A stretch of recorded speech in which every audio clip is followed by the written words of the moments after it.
Hello tout le monde, c'est Loli et je vous retrouve aujourd'hui pour un nouveau breakfast avec papa.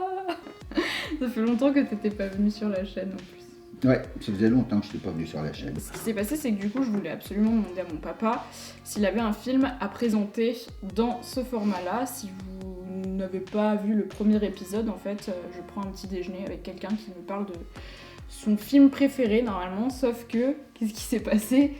C'est que t'as pas vraiment de film préféré. Non, j'ai un film préféré en fonction de mes humeurs. Là, ça correspondrait à quelle humeur du coup ? Alors, celui-ci correspond à une humeur, on va dire, un peu souvenir, nostalgique, choses comme ça, puisque c'est un film que j'ai vu dans les années 80. C'est pas la même époque, mais malgré tout, c'est toujours d'actualité. Enfin, le fond de l'histoire est toujours d'actualité. Rusty James. Biff Wilcox looking for you, Rusty James. I'm not hiding. He says he's gonna kill you, Rusty James.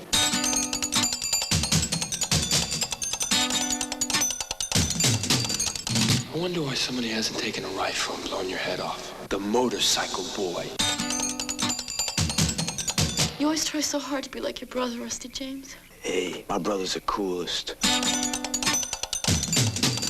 You know, if you're gonna lead people, you have to have somewhere to go.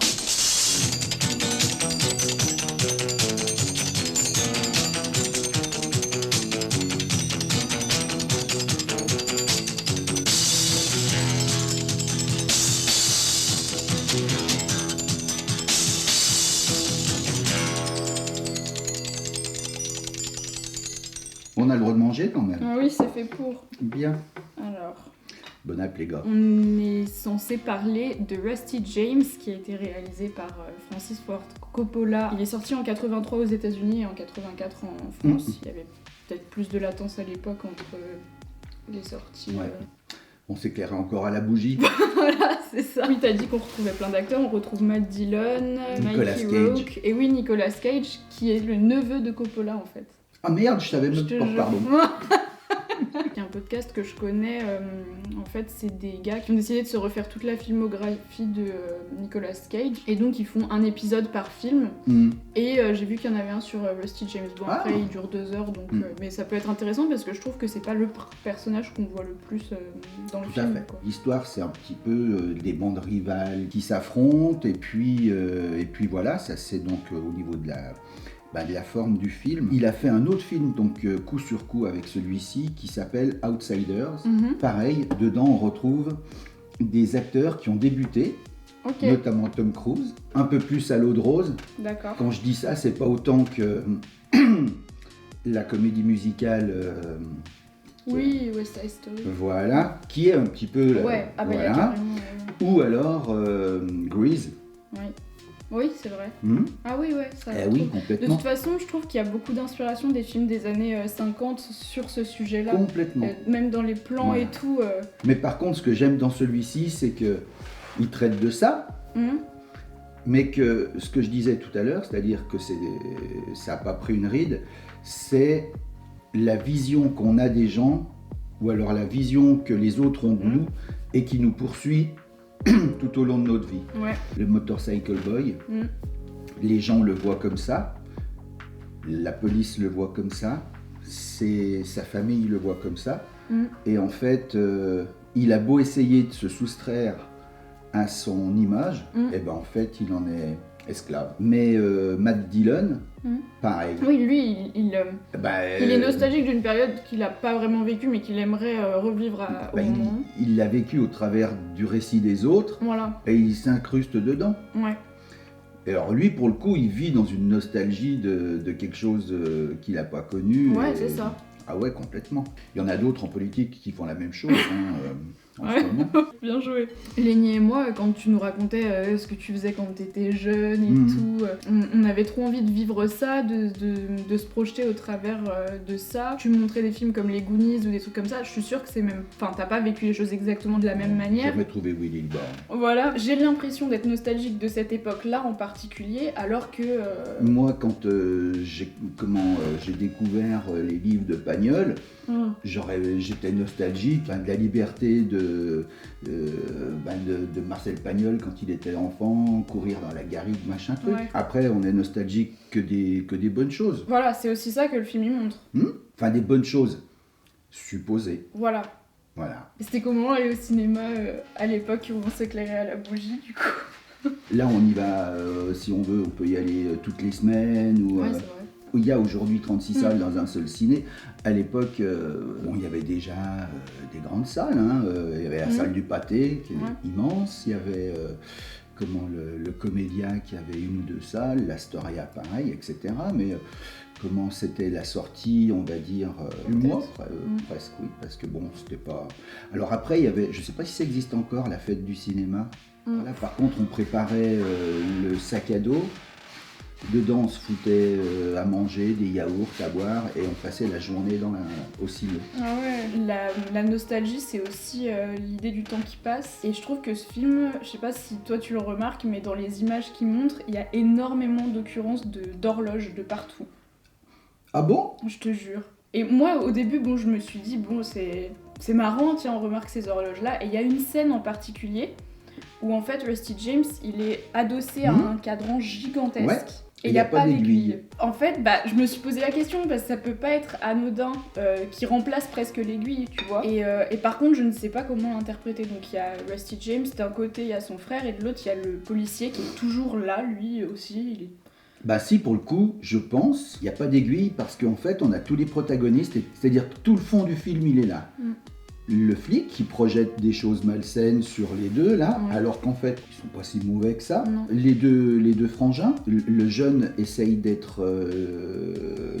d'accéder au vieux et en fait là c'est figé, c'est-à-dire que le sujet du film il est un peu figé à cet endroit-là. Et puis il y a aussi la fatalité aussi. Il y a ce vers quoi il tend, mais finalement en plus c'est dans le sens des aiguilles d'une montre, il se dirige plus vers le policier, donc en fait, tu sais, il y a ce côté un peu fatalité, le tragique vers lequel tu cours forcément.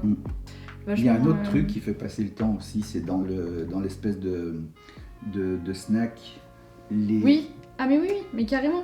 Moi, ça m'y a refait penser, je dis mais... Et ça, c'est quoi? C'est le menu qui défile en fait? Je sais pas, c'est pas de la pub. Ouais, peut-être. D'autrefois, enfin des années 50. Ça a l'air d'être des panneaux où c'est écrit à la craie dessus et puis ça défile. Ouais. Et oui, je le voyais, je dis mais c'est vrai que ça me fait penser aux secondes, au tic-tac. Ouais. Et puis alors il y a un truc, c'est et ça m'avait scotché. Enfin, j'ai trouvé que Coppola à cet endroit-là, il avait été vachement il avait pris des risques, quoi. C'est de faire un film noir et blanc avec quelques scènes où il y a de la couleur sur les poissons. Les combattants.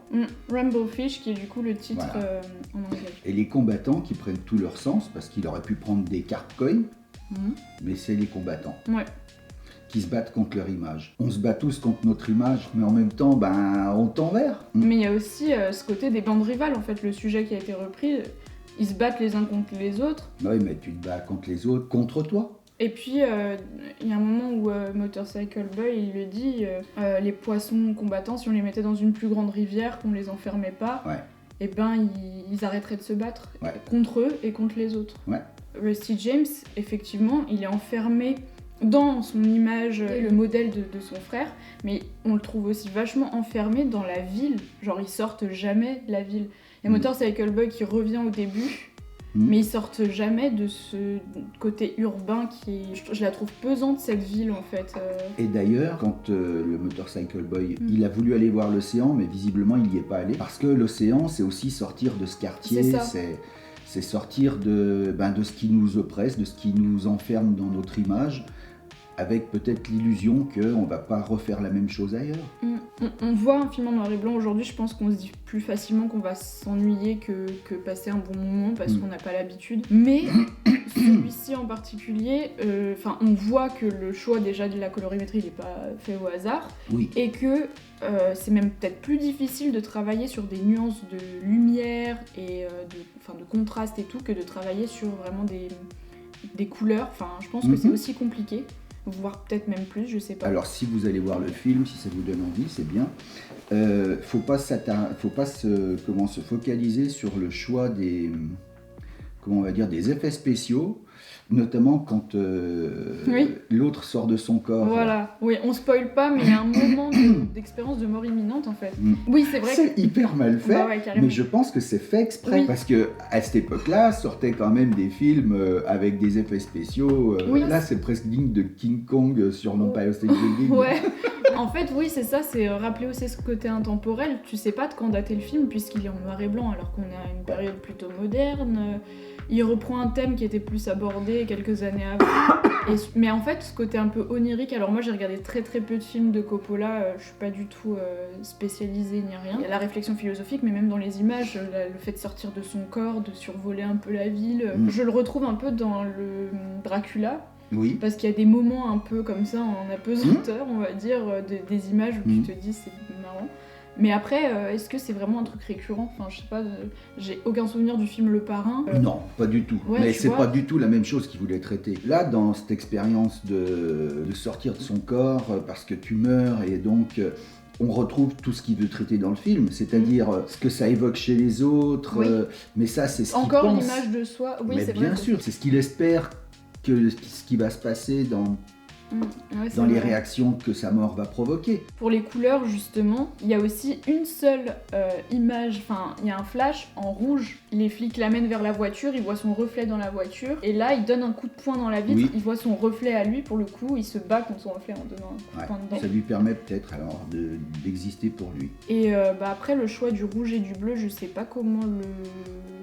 Moi, comment, je sais pas ce que ça vaut, mais déjà, je sais pas, c'est du bleu et du rouge. Il manque le blanc et ça ferait les couleurs du drapeau américain. Il y a vraiment des hommages au cinéma américain des années 50, donc est-ce que aussi à ce côté-là ? Je sais pas. Le blanc pour la pureté, le rouge bravoure et le bleu pour la justice. Ouais. Ah ben tu vois. Ouais, c'est vrai. Ça la pureté, elle y est pas. Dans le noir et blanc alors. Ouais, dans le noir et blanc. Ouais. Parce qu'il y a aussi ça, est-ce que c'est tout noir ou tout blanc, ou est-ce que c'est des nuances de gris, tu vois, c'est aussi cette réflexion-là. Il y a le côté, est-ce que... Non, tu vois, se dire que la vision qu'ont les autres, c'est les voyous du quartier, mais en fait, au fond d'eux, ils ont aussi des faiblesses. Bien sûr. Un contexte familial compliqué, ouais, et tout. Tout à fait. Et puis la police, par contre, je trouve que c'est vachement manichéen, quoi. Il est juste méchant. Oui, il est habillé en noir. Ouais, et pourtant, c'est le bleu de la justice. Bah oui, voilà. Moi, ce qui me choque, enfin, ce qui m'a choqué, je te l'ai dit tout le long, je dis pourquoi ils l'appellent tous Rusty James. En entier, je veux dire. Tu peux te dire, sa copine, elle l'appellerait Rusty ou James, mais non, ils l'appellent tous Rusty James. Et Rusty, d'un autre côté, c'est abîmé, rouillé. Et donc, je trouve que c'est vachement symbolique qu'on parlait du temps qui passe et tout, et c'est comme s'il le portait sur lui, de toute façon. James rouillé. Ouais. Il y a aussi justice et bravoure là-dedans, puisque Rusty, c'est le maître à Rintintin, si. Je sais pas. Ah bon ? Moi, je te le dis. Je connais pas. Bah, faut aller encore plus loin dans la nostalgie. Et puis Jesse James. C'est quand même.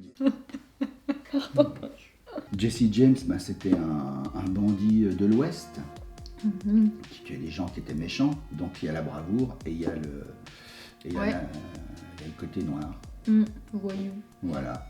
Il y a un moment où je t'ai dit, c'est marrant parce qu'il n'y a pas de musique dans ce film. Ouais. Enfin, tu me remettrais la bande originale, je pense que je saurais pas la différencier d'une autre, te dire ah ça c'est Rusty James, alors que bah quand même on l'a vu hier soir, tu vois. Ce qui est intéressant, c'est qu'il y a beaucoup de percussions et j'ai quand même fait 2-3 recherches et en fait c'est Stewart Copeland, le batteur de police, qui a fait toute la gestion sonore du film sur demande de Coppola.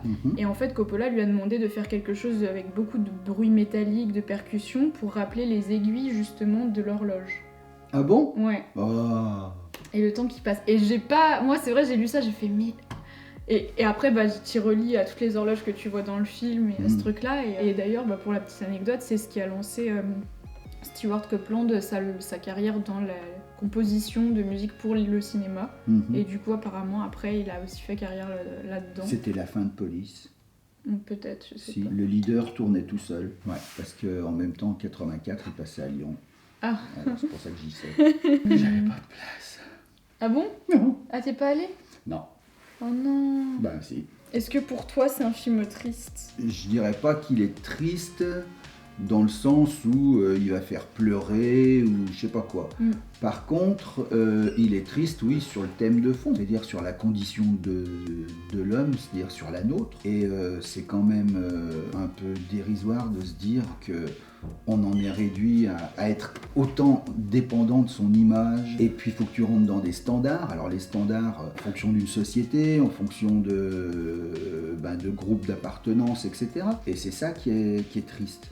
C'est que on est dépendant de ce truc-là et que c'est hyper dur de sortir de cette condition-là et puis d'accéder à autre chose. Et là-dessus, ouais, je trouve que c'est triste. C'est une fatalité, ouais. Parce que ton image, alors je m'exclus pas de ça, mais c'est dommage d'être enfermé là-dedans. Ouais.